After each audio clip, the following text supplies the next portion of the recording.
Hello and welcome back to Yarn Y'all. I am your host, Rachel, and on today's podcast, we'll be talking about what would you expect yarn. I'll be sharing some of the things I've been working on, talking about future plans, and also showing some of the things I was finishing up in the last couple of months leading up to my daughter's birth and before this YouTube channel started. So let's jump in with what would be the WIP section, or sorry, not WIP, FO, finished object. And wanted to share those things first because it's top of mind. I've been thinking through some of the things I've finished lately. I love watching all the new projects that the YouTube channels are showing when they're filming their episodes. However, I'm really trying not to fall victim to just cast on fever, new project desire, because when I found out I was pregnant and thought about getting my home ready for a new person, I realized I have so many unfinished things, so many UFOs, and I don't want that. So I needed to figure out what I was going to do with these items and learn from my previous mistakes and not cast on or start too many new projects. So I want to share the things that I wrapped up last year as an incentive to not start new things. So the first item is this taffy pull blanket. I believe it was a free pattern by Burnett. It's a very simple crochet design. There's not a lot to it. It's if you're using, I think it's US terminology, it's a double crochet or a double stitch. It's, you know, a yarn over, pull up a loop, yarn over, and it stacks like a two-story building. And then you've got these fun little taffy shapes. I loved the way that this pattern looked and I wanted to try it, but once I got into it, I just realized this was not for me. So it never became an actual blanket. So far I scratched the itch to try something new, and ended up just turning it into a shawl. We don't really have shawl weather here in Texas. I mean, I guess maybe in winter we do, but maybe I'm just not a shawl person. I added this border just to make it sort of look finished instead of just like a blanket that I gave up on. But last night when I was going to sleep, I was thinking, you know, it's really too hot for a blanket, but I like my shoulders covered when I sleep. I am a snuggly sleeper, and so I'm kind of thinking this might get promoted to my bed, just to wear while I'm sleeping and have that like weight against my upper shoulders. So we will see, but this is the first thing that I finished that I was like, I gotta do something with this. And because it's made out of acrylic yarn, I really didn't want to reclaim the yarn and turn it into something else. I have so much of this. I bought the teal and the gray and the purple to make a hexy baby blanket for my sister and for a friend's daughter. They were both having babies around the same time, and I have since learned so many better ways to join hexy blankets, but I'm not a like small construction and then assemble it all together kind of person when it comes to blankets, because I haven't enjoyed the assembly process, the slip stitch all of that stuff together, or hand sew with a needle. So I really, since that process, I've learned other ways to do it, you know, sort of joining as you go, as you finish that last round of your item. But anyway, so I had so much yarn left over. I was like, I don't need this. I'm not gonna unravel this project. It's gonna become a shawl. So I'm glad I turned it into something. I really don't know what I'm gonna do with this, if I'll promote it to my bed or give it to somebody, but kind of a fun item. The back side is not that interesting. So that's this one. The next thing that I finished while we were waiting for Pearl was a Tunisian project. I really like Tunisian crochet because before I started to knit, I thought it was kind of the nicest alternative to knitting in terms of drape and wearability of a fabric. And you can see it is just a very light. Well, I don't know if you can tell from the video, but it is a very nice lightweight material. You know, crochet is basically tying knots. Knitting is more weaving. So I guess that would be the best way I would explain it to a non-fiber artist. So yeah, I had actually done several different squares. Hopefully you can see this. So there's one, and you can see there's some like red poking out. I'm not quitting though, really. That was very odd. My podcast started playing while I was filming, so hopefully I can cut that out. But anyway, so you can see there's like some red poking through, and we have like this triangular segment of this square, and there's a repeating sort of argyle motif that goes through this. You can see, like, it's probably easiest to see here in the blue, but you've got this square, a little square, a little square, makes a bigger square, and so on as you go. And I, being somebody who likes variety, none of these squares are the same. So this one, you can see a little bit better the motif. You've got like a square with a little bit of a, or I guess maybe a diamond shape down here, and then a little bit of a pop of the maroon behind, rust, whatever this color is. And then the last corner is this one. This is a more of a checkered motif, and the cool thing about this style of Tunisian crochet, I have tried Tunisian crochet briefly in just like the back and forth style, and I like that. I think you can get so many beautiful stitch patterns that way, but I have always had a very strong bias in my fabric made that way, and I just didn't enjoy that. And I know myself, I know I like working in the round when I crochet. I don't know why. I think maybe because there's no stop and no start, and so it's like, it can be like potato chip crochet. You just keep going and going. But there's no like, oh, I gotta get to this corner to stop. Like, so I think that's probably why I also like Tunisian crochet in the round, because you can kind of stop and start wherever you feel like it. Although you do make these square shapes, I think you can make other shapes. I just haven't played with it enough. But this is kind of the back side of the fabric and what it looks like. You can see the pattern a little better, I think, when you see the rust.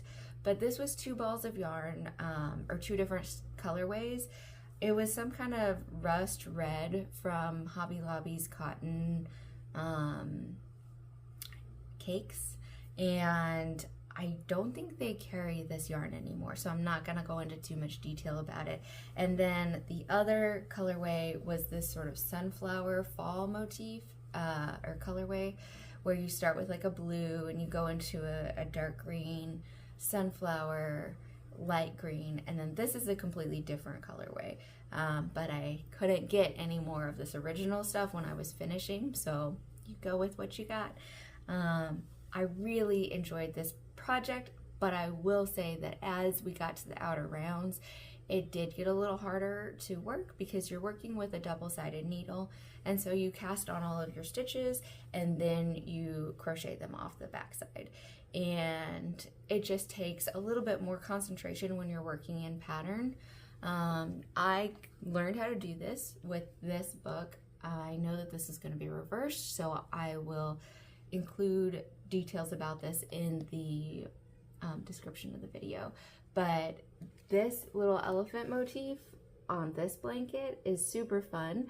But if you find that you make a mistake several rows back, you have to pull back all of that. And again, it's not as bad as pulling back knitting, but it is a little more complicated than frogging crochet. So when I actually was making this, I did make a mistake on one of the elephants, and I gave up on that little section. So I may show that UFO in another podcast, but this is the book that I learned how to do this in, and I really enjoy it. Once you learn the basic technique, there's so many different ways that you can configure your stitches without much trouble. You're just working from a grid. So when you knit or crochet from a chart, it's very similar, to what you're doing with this. And if you can conceptualize it, you can come up with your own designs once you learn the basic structure. So I really liked that pattern and that style of crochet, but when you do get to the outer edges of each box, it is a little bit more time consuming. So I was glad to finally finish this one before Pearl arrived, and I just attached the squares that I had made. I made 3 because I only had 3 balls of yarn, and I am guilty of buying yarn with no plan for it. So I made 3 and stitched them together, and now I have this sort of, I said I'm not a shawl person, but I've made a shawl. I feel like it's more of a wearable blanket though. It's cuddly, and it has a nice drape to it, and I just think it's beautiful. I used to not be a yellow person, but in the past year or so, I've started really liking yellow a lot more. And so I am glad that I have this with this little pop of yellow and more like autumnal harvest colors. So that is this. It is sort of my own creation, inspired by the Learn to Tunisian Crochet in the Round from Annie's. And if you want that book, I think you can pick it up from almost any craft vendor that sells books. I think I got mine at Herschel's, but it was a while back, so hopefully you'll be able to find it. Let me show you guys some more of the stuff that I've got.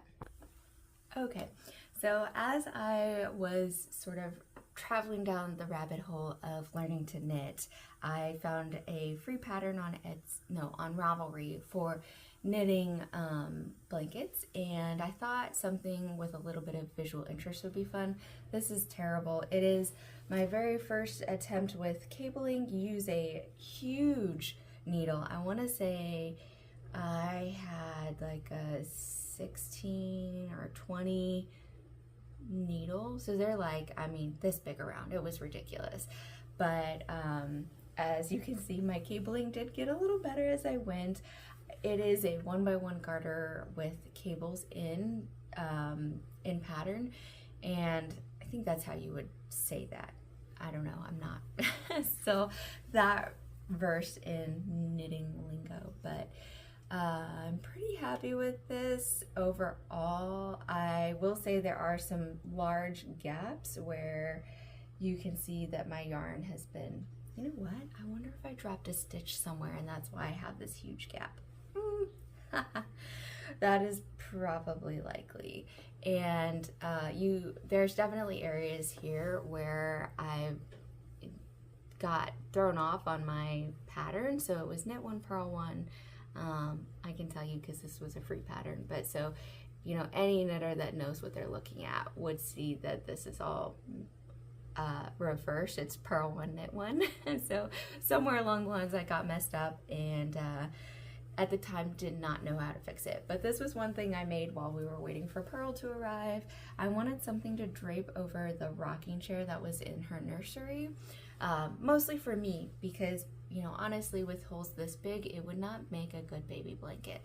But I was given the rocking chair that you actually can see that's sitting out on my front porch, and it's a really lovely rocking chair, but it is all wood. So I wanted something kind of to make it more cozy. So this lived on the back of the rocking chair up until I graduated the rocking chair out of the nursery. So this now lives on my couch.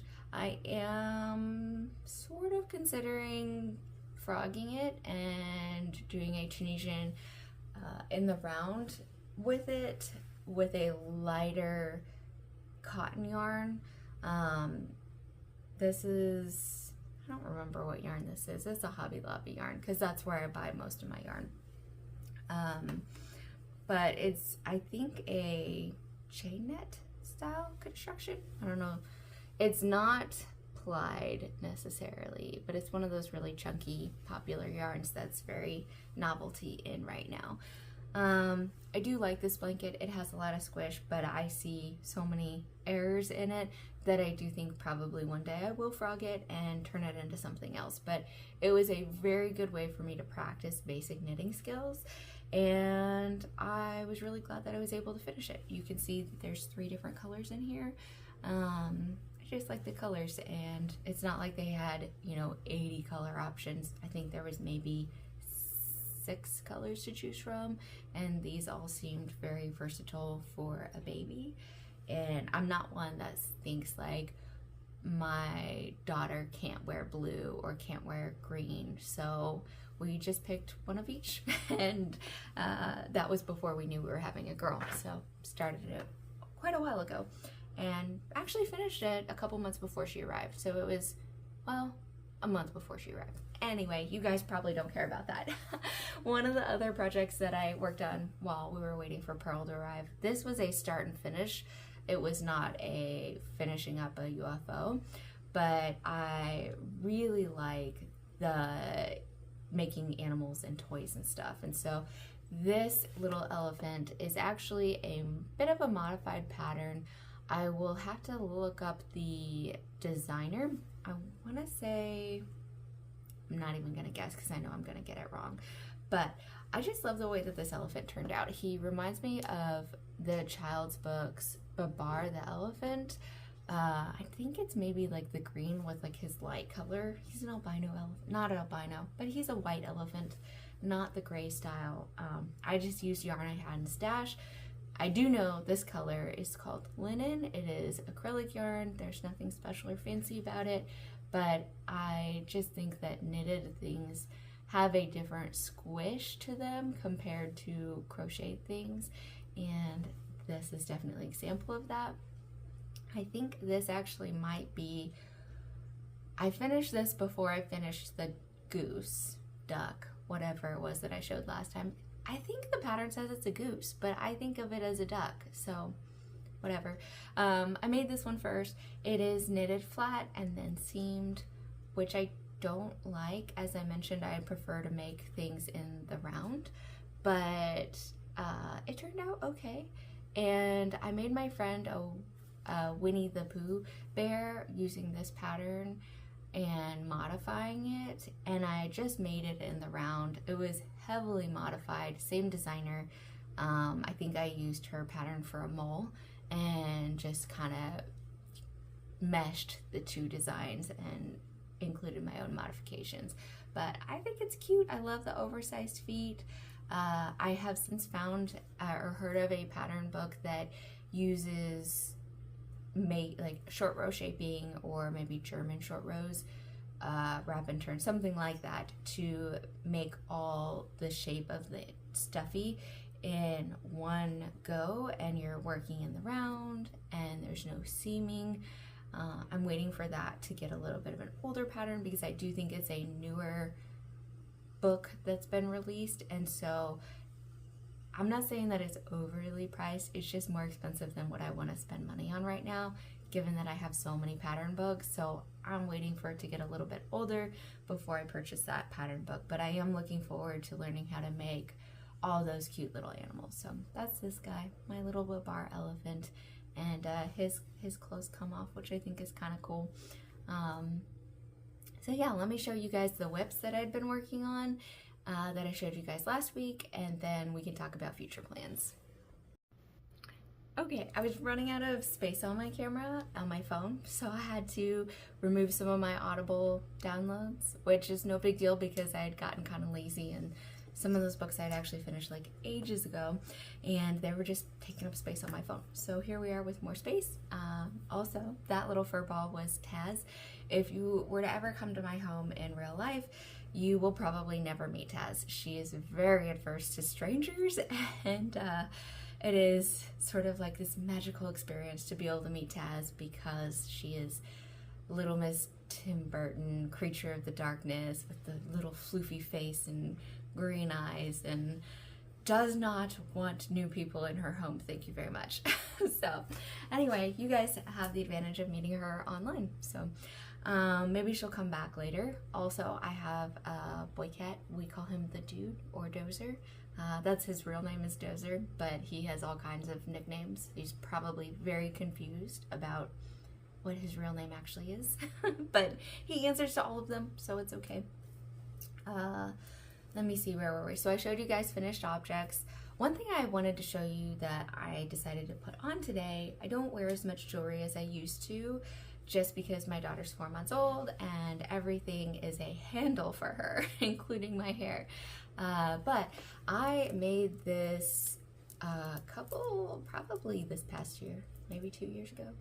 But it is just plastic pearl beads strung onto this sort of lace weight black yarn, and then it's crocheted. So it's like every 2 stitches, and then you crochet a bead into the crochet, which I really like because I used to make jewelry, but then inevitably, because I like to wear my pieces just like on repeat, the jewelry would break, and then I would lose all of the beads on the floor of wherever I happened to be when the jewelry broke. So this is really nice because if this ever breaks, which I kind of don't see that happening because I wear this all the time, I wore this all the time and it is still holding up great.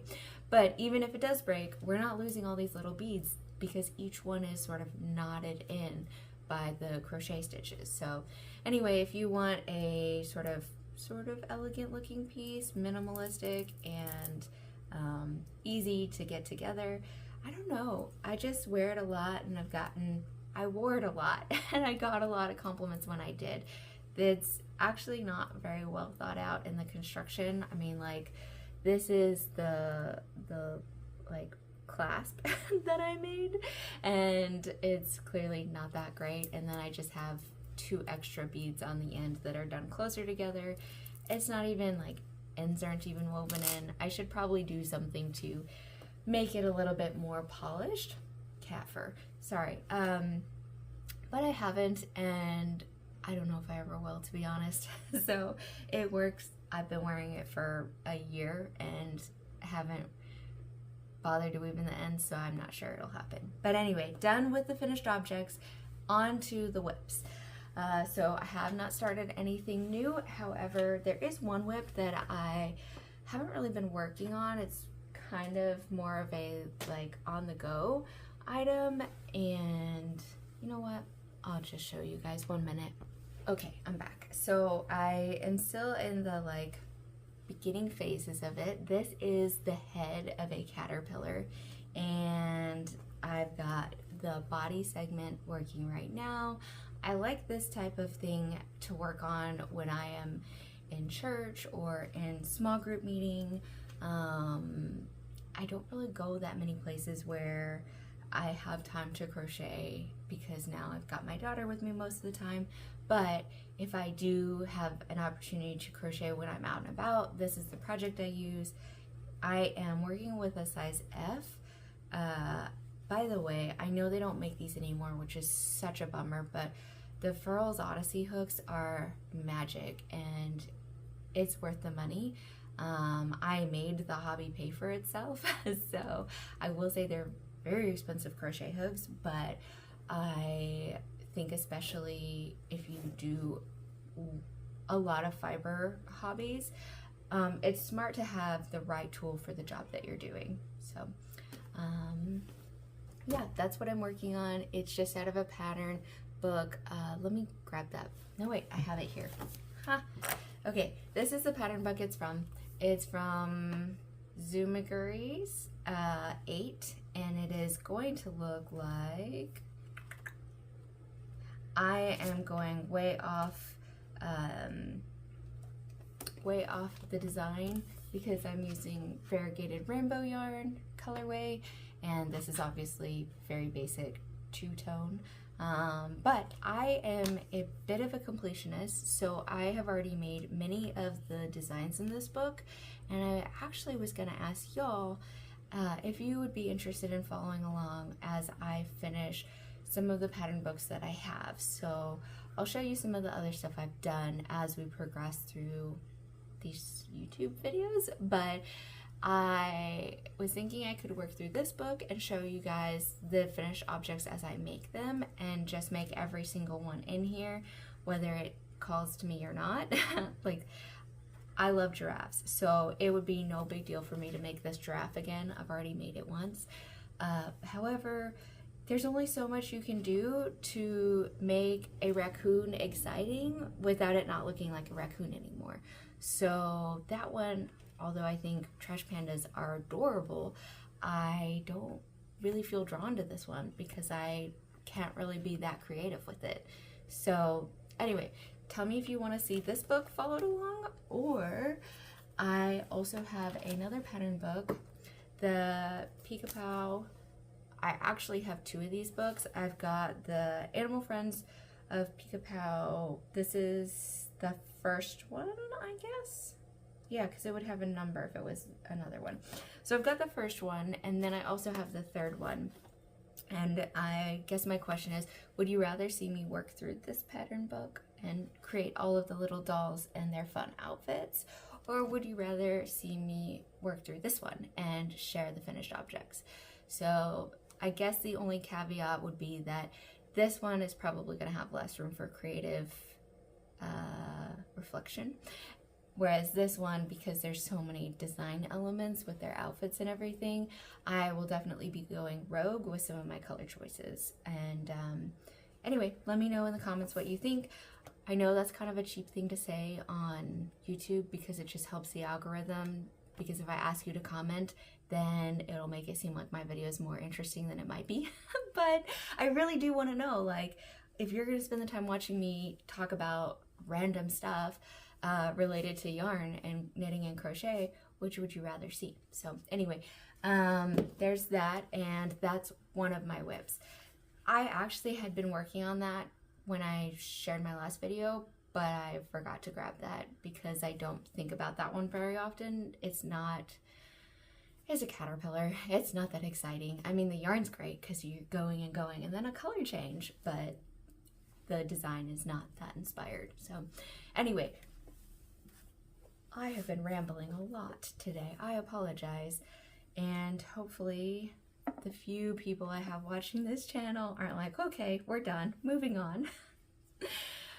Now on to my mom's t-shirt. So this is the Cascada tee, and I will be linking the pattern in the notes below. It is just from Ravelry. It is, I want to say Rosario is the pattern producer. They sell yarn, and so the pattern itself is free. But last week I think I was still on the yoke, and I think I had I think I told you all I had 20 rounds to go. I got lazy, and or I realized that this is probably going to be too big on my mom if I went all 20 rounds. So I went back to doing a smaller size option. So the sleeves are just going to be a little bit shorter than what the pattern calls for. And this is the progress that I have now. So I've split, you bind off the sleeves, and then you start making the body. And that's been really rewarding because the body goes so much faster, because I think the body is maybe like 250 stitches or 280 stitches. Whereas when you were at the widest part of the yoke with the arms, I think it was 380 stitches, so quite a lot more. Anyway, this has been zooming along once I got the sleeves bound off. So the interesting part about this pattern is you've got these 2 stitch markers here under this arm. I am left-handed, so I think that most people's pattern is actually going to have the little cascade on the left side, whereas mine is on the right side.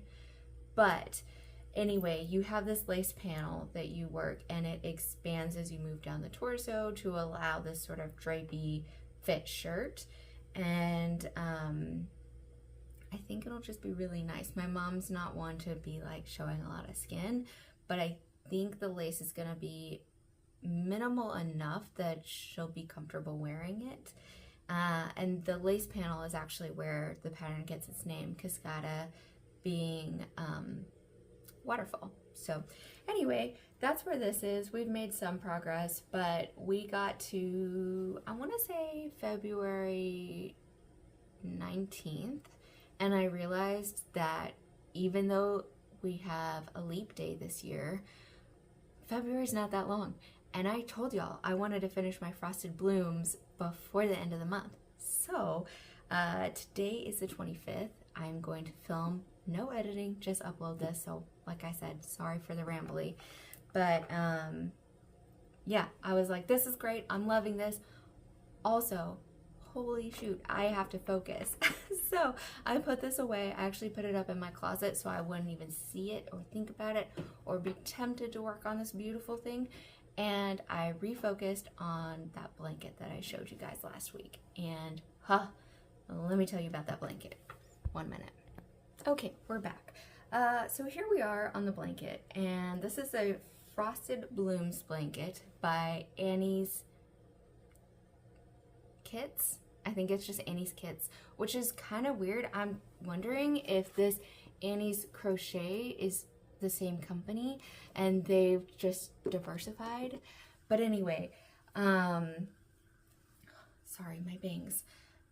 This is where I'm at. I have woven in some more ends. You wouldn't believe me just by looking at what we see here, but I have woven in a few more ends since we were here last, and this is the progress I made. So when I showed this last week, I had done 1 round of this periwinkle color that goes all the way around the blanket.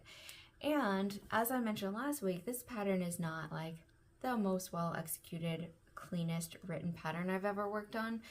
And so I did 1 round with the periwinkle and chopped the yarn, bound off, and was going to start with the pink because I thought that was what was coming next.